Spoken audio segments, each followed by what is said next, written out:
Hello po. Ako nga po pala si Jerry Motos po. 27 years old po. Laking Sambales po ako sa Pilipinas. Gusto ko lang po i-share sa inyo na ang buhay ko po dati nung wala pa po sa buhay ko si Lord.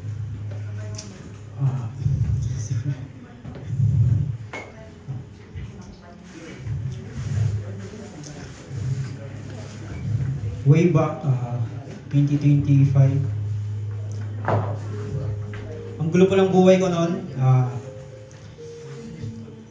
Parang nabubuhay po ako sa makamundo-mundo. Pagtapos po ng trabaho ko sa Pinas, pagka uwi, inom,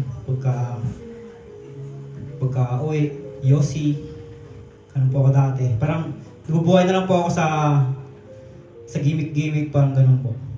Kasi nga po, wala po sa buhay ko si Lord. Hindi ko po siya kilala na. Parang, ang po ng kasalanan sa akin, parang ang lapit ko ng kasalanan sa akin.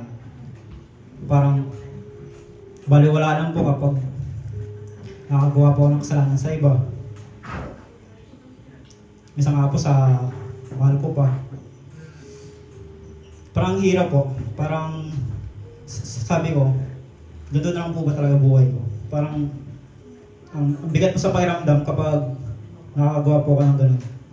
Kaya nung pupunta ko po dito sa Japan, 2025 na, 2026. Magdadalawang taon po lang po ako sa dito eh.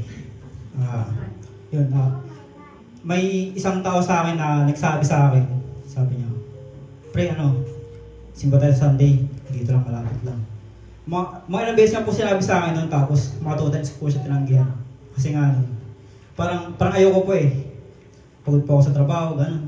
Isang linggo po ako nasa trabaho. Tapos, yung Sunday na yon, ipupunta ko po sa iba. Parang, ano po sa akin nung una, parang sabi ko, dito na ako, papahinga na lang ako. Sabi niya. Tapos nun, tuloy-tuloy pa rin yung sabi niya sa akin nun. Sabi niya, pre, tara, Sunday tayo. Simba tayo, sabi sa akin. One time, pumayaw sa kanya, dito lang pala, lapit lang. Kala ko sobrang layo. Andiyan lang po kasi bahay namin eh.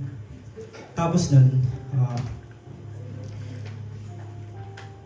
unti-unti ko nang nakikilala si God kasi po, nung every Sunday na po ako nagmati ng search.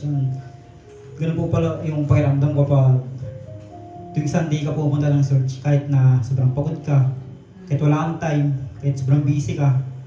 Yung isang araw, napaka-importante po talaga para sa Diyos.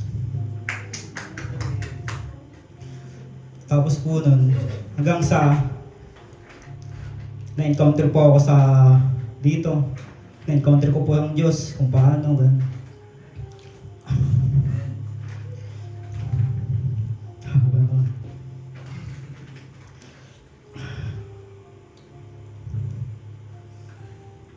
Pagtapos po nung na-encounter ko po ang Diyos sa buhay ko, nung buhay ko po nung una, sinurrender ko po sa Kanya. Lahat po ng kasalanan ko, lahat po ng worries ko sa buhay, sinurrender ko po sa Kanya. Napaka pong tanggapin na yung dati kong ginagawa, unti-unti na binabago ng Diyos sa buhay ko. Kahit na po sa una, nahirapan po ako. Sobrang hirap po baguhin yung nakasanayan mo dati sa ngayon na may Diyos na umaano sa buhay mo ngayon.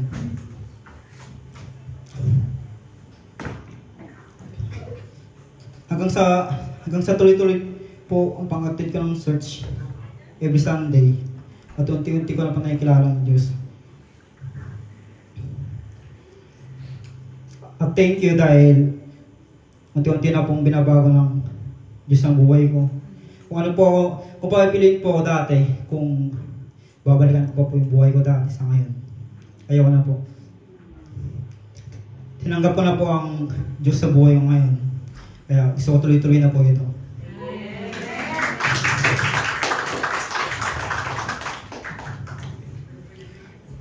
Yung dati mong ginagawa, unti-unti niya nang binabago. At wala na pong gustong hingin kay Lord dahil ang gusto ko lang po talaga yung asawa at anak ko po